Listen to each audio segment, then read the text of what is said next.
Without changing course, we're heading towards a calamitous 3 degrees Celsius temperature rise by the end of the century. That was the stark warning issued by the United Nations Secretary General after a visit to Antarctica, just days ahead of a key United Nations climate change conference in Dubai in the United Arab Emirates. The 2023 emissions gap report, released a week earlier, finds that current pledges under the Paris Agreement puts the world on track to warm by between 2.5 and 2.9 degrees Celsius above pre-industrial levels, way above the internationally agreed 1.5 degrees Celsius threshold that could spell disaster for the planet and its inhabitants. What happens in Antarctica doesn't stay in Antarctica. We live in an interconnected world. Melting sea ice means rising seas, and that directly endangers lives and livelihoods in coastal communities across the globe. Floods and saltwater intrusion imperil crops and drinking water, threatening food and water security. Homes are no longer insurable. Coastal cities and the entire small island risk being lost to the seas. And vital natural systems are at risk of being disrupted. For more on this, we're now joined by James Reeler, Senior Manager at Climate Action South Africa Worldwide Fund for Nature, and he joins us via our video link for more on this discussion. James, thank you so much for joining us here on SABC News. And now that we are well into the COP28 conference taking place in Dubai, perhaps tell us what are your expectations from this conference? Hi, Belly. Thanks for having me. I think the COP28 is supposed to be a pivotal moment.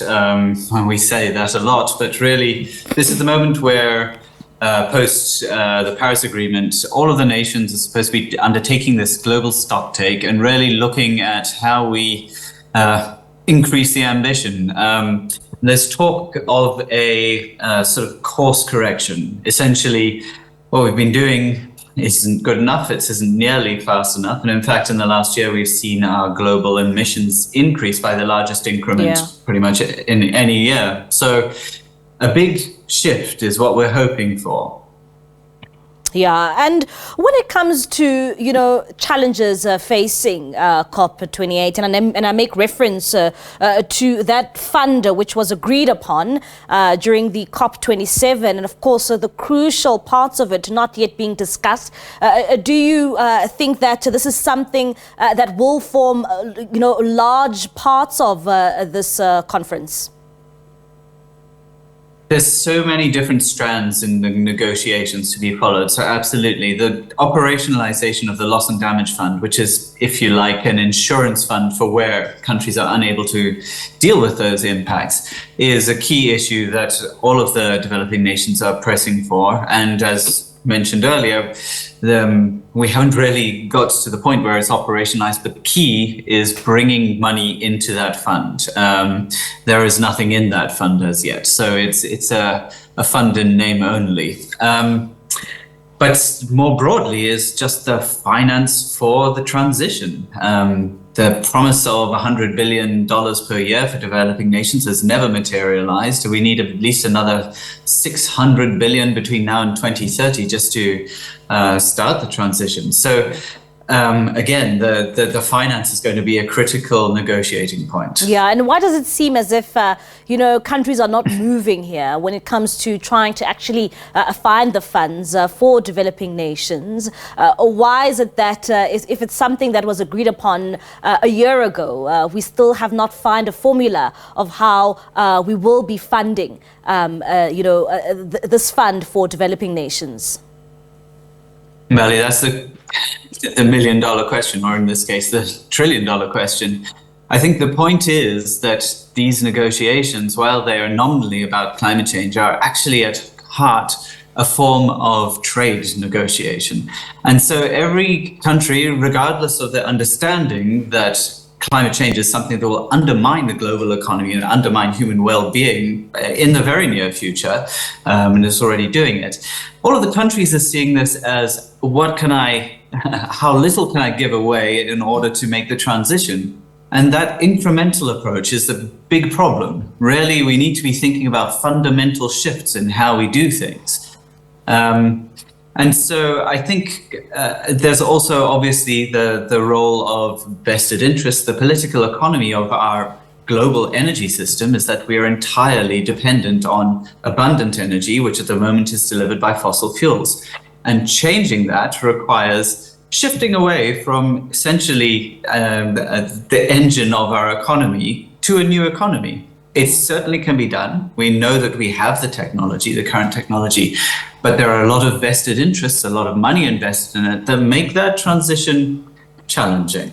When it comes to the climate of this conference and essentially what it means for South Africa in particular, you know, when it comes to our participation in the conference of parties, what do you think it means for us moving forward, especially with a country like ours facing serious challenges when it comes to climate change? I think now really is the moment where we need to bring the A game, as it were. South Africa is facing some of the more significant challenges in transitioning our energy systems because we're so heavily invested in coal at present. We have some of the highest emissions per capita, certainly of the developing world, but actually, if you look at our outputs, we have a very, very dirty economy. So that transition is critical. And that is why we've been talking about the just energy transition for a number of years, and we are leveraging that finance. We know that it has to be done. The question is just, how do we do it? And I think, if we don't, at the end of this COP, really see a significant shift in the outcome, then nations really need to start looking at what, this top-down process is not delivering. What can we do from the bottom up? How much can we do unilaterally? And we are seeing a lot of transition in a lot of countries. So I think we're all going into the negotiations really pushing for a big transition, but knowing that the heavy lifting is going to be down to us either way. And how can South Africa benefit, especially benefit in a positive way for much needed solutions? I mean, we have a major energy crisis in this country. How can South Africa benefit from COP28?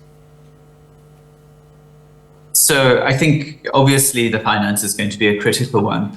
I think one of the important things that needs to be said about this, the whole negotiations process, is that there is clearly an understanding that developed nations that have the larger onus on the transition. They need to do it sooner. They need to help fund developing nations like South Africa, which has a significant obligation of its own, more than most developing nations. But I think, of course, South Africa, there are a number of issues of concern, and for Africa as a whole, we need to be thinking about, how do we, in this space, think about our special needs and circumstances as being particularly vulnerable, leveraging finance for adaptation.